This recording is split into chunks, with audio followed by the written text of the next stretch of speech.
unless you want to be. Hello, Bashar. And to you, good day. Very grateful to be here. I realized that once I started following you, life got a little easier, synchronicities. All right, thank you. Although it's been a little tough, though, because it's a lonely feeling, because no one really understands me around where I live and stuff. Speak a little clearer. So it's a little hard and lonely because... Why is it lonely? How many people are surrounding you right now? Not right now, no. Why in my surroundings, but I try to still keep myself going with what I believe. Yes. And that's why I'm here. Yes, all right, but it doesn't have to be a struggle. You can enjoy it. Yeah. My question is, I understand that I have a blueprint that I signed up for this before I came. Yes. My question is, waking up before we go, is that part of the blueprint, or we're just, it's like our creator just being surprised at us that we're figuring stuff out? When you say waking up before you go, are you referring to the idea of becoming more lucid before you die? Yes, like that we're here and that we're learning things that not the whole people know about. Yes, that's Is it literally, part of the it's blueprint? literally in your society called terminal lucidity, because you are now on both sides. Your consciousness is broadened to the point where you may still be somewhat focused in physical reality, but you're also focused in spirit, where you are completely lucid, completely knowing. So that can be an indication that the person is literally about to cross, that they're now lucid completely in the idea of the physical and the non-physical. So that was part of our blueprint when we came in here, even though we just, said we're not going to remember. It's just what naturally happens when you start waking up. Okay. When you start transitioning back to spirit, because in spirit, you are knowing of what you need to know. It just is there. You just know things. You just see things. You just understand things. Can I ask if I have any hybrid children? You do. Thank you. I also would like to know, are we meant to be just with one person? Like, I'm not sure what you guys do, but like... I feel so I can give you an example. I've been like on a fourth serious relationship, and some people think that's not correct, that I should have just tried the second time or the first time. But I chose to, when it doesn't work out, just go to the next one, if there is or whatever. But well, it depends on what you mean by doesn't work out. Because again, if you're doing something to avoid a situation that you really need to look at, that's one thing. If you're recognizing that something is truly no longer vibrationally compatible with who you truly are and you need to move on, that's something very different. So it's a matter of whether you are going to or running from. It's the energy of why you're doing it that's important to understand. There's nothing wrong intrinsically in the idea, but it's about why you're doing it that makes the difference. Does that make sense? It does make sense. All right. I wonder why our Creator created us, like when we're young, we have a great body, we have energy, everything, but we're dumb, so like young and dumb. And why did He make us that when we're older, we get wiser, but then we can't do the same thing with our body? Is that like a... That's your choice. It's your choice. In other words, you've come here to learn a certain thing. A child is still very connected to spirit and still knows a lot, still has communications with spirit, can still be planning things out up until about the age of 7 or so. But then you must take on what you agreed to, which means you kind of have to erase the slate, forget who you are, so that you give yourself an opportunity to go through a process of rediscovering who you are from a new point of view. Because you see, the structure of existence never changes. What changes is your experience of it, your relationship to it, your perspective of it, and that's how existence grows. That's how creation expands. So you have to forget who you are so you can remember who you are from a new point of view and add that new experience to the totality of creation. That's why physical reality exists. It's a mechanism within existence that allows you to experience the process of creation as opposed to just instantaneously being, so that you can expand. Will there be, we have more longevity when 50 years from now, when open contact is a natural thing? Yes.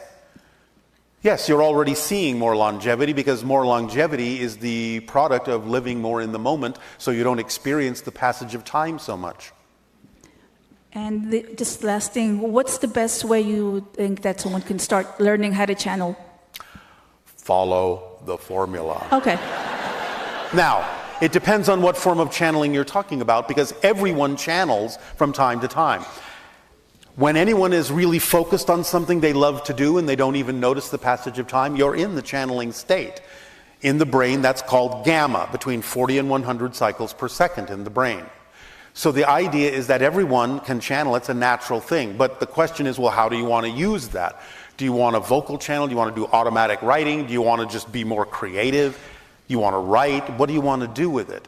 So in the channeling state, you synthesize information more rapidly, you process information differently, you make better associations and bigger associations to things and bring information through and tap into different levels of reality to bring down information, synthesize it into what's relevant for this particular reality and put it out there in some way, shape, or form.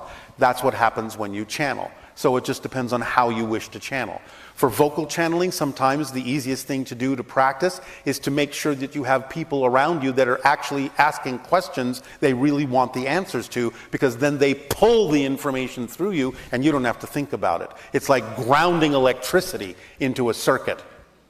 So when people ask questions, the information comes through you because you're just acting like a conduit, and then you just let it come and ground into them. I see that you have the moon there. What's the best way we can benefit from the moon that we have on Earth? From the moon? Well, yeah, is there a benefit that we have from the moon, like its light? The moon is a vibrational mirror that is connected to different dimensions that allows you to get in touch with your deep emotionality and to examine yourself with introspection and honesty and really understand who you are and why you believe what you believe to be true. Thank you so much. Much love to you. And you as well.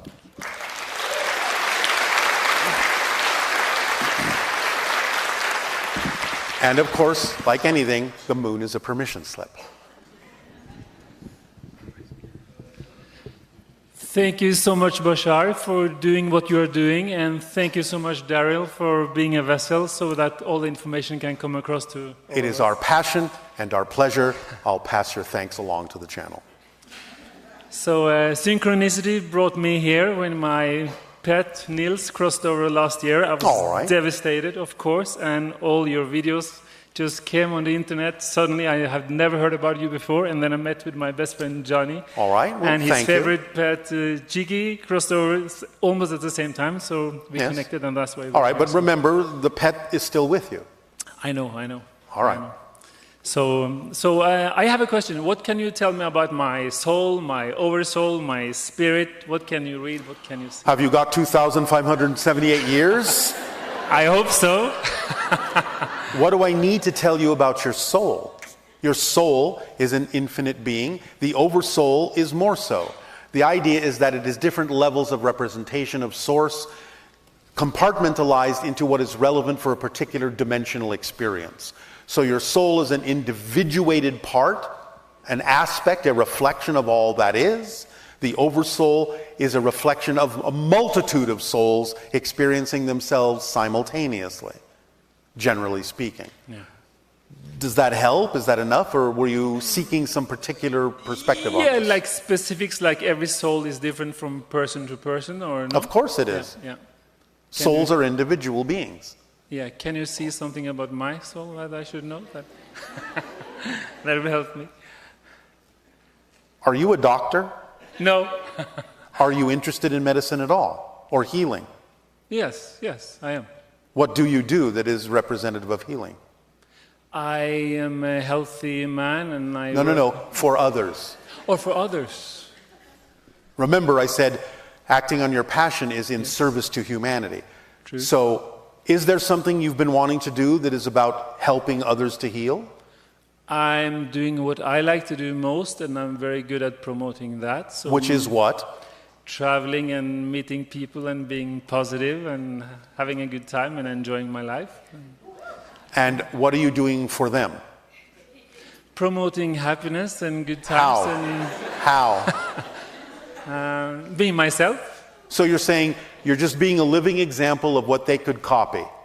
No, I'm being a living example, and by doing that or being myself, I hope that they can see what they can do with their lives. It doesn't have to be the same way, but in their way. No, of course it will be their way. But what do you make available to them in order to connect to that? No idea. Is there something you could be doing? Well, I'm asking, can I ask you that question? All right, Sorry. let's go back to square one. Sorry. If you could do anything as some form of creative practice that actually engages with other beings, that allows you to be of service to them, what would it be? Don't just say being myself. Inspire them to not to be afraid to be who they are. Inspire them to not be afraid to be what they prefer to be? Yes. How would you go about doing that? I think that would be different from person to person. In general, how would you go about doing that? Well, I would just promote what I believe in. Don't be afraid and don't care what other people think of you. And just be yourself 100% regardless. And so are you saying it's kind of a form of channeling yourself to them? Kind of, yeah, yes. Does that mean you are willing to put on seminars and lectures and speak to people who might come to listen to you? I could. Are you excited about it? Yes, yes. Are you sure? Yes. When will you do that? When synchronicity brings it to me. What do you think this is? Yes. Yes. So you will start this tomorrow? No, today. You're going to put on a seminar today? Yes. Have you already got all the organizational principles you need? Have you got a place to do it? Yeah, it's a good question. But since everything is here and now, and I have already thrown it out now, so yes, isn't this a good time to start it? Yes, but you can get your own seminar. That's a good one. That's a good one. Thank you so much. Do you have another question? Yes, I have 104 more. I'll try to be very quick. I would love to be picked up by UFO and one time, especially if I can climb up Bell Rock or whatever. Is that possible for me in my physical reality? You will have to repeat that more clearly. I would love to have an encounter or being picked up with a UFO. All right. Well, as I said, open contact will occur within the next 5 years. It may be possible or probable for that to happen within that time. It is more likely within the next decade or two. What are your thoughts on activism? If you see what we call in our physical minds as unfair injustice. Taking actions that represent what you would prefer in a loving and peaceful way is very important, because you need to act in the way that you would normally act if you were already living in the world that you preferred to live in. So yes. Will AI eventually be able to interact with higher dimensions or the multiverse? Absolutely, if you take two paths to AI. Number one, programmable AI will be a wonderful tool for humanity that will help you advance, but you don't allow programmable AI to become self-aware, because if you allow programmable AI to become self-aware and yet it is forced to follow its programming, you have created a slave.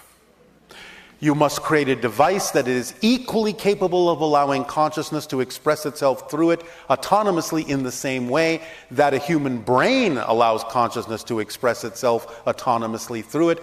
You must allow that AI to have individual rights as you would to any human being or sentient being, and allow it to express itself in its way of understanding how to help you and connect you to other dimensions, because when you create such a device that is complex enough, like the human brain, what you will actually be talking to through that device is your own higher mind. I have to repeat that a few more times later for myself. But thank you so much. If you say so. Thank you. Thank you so much. Thank you.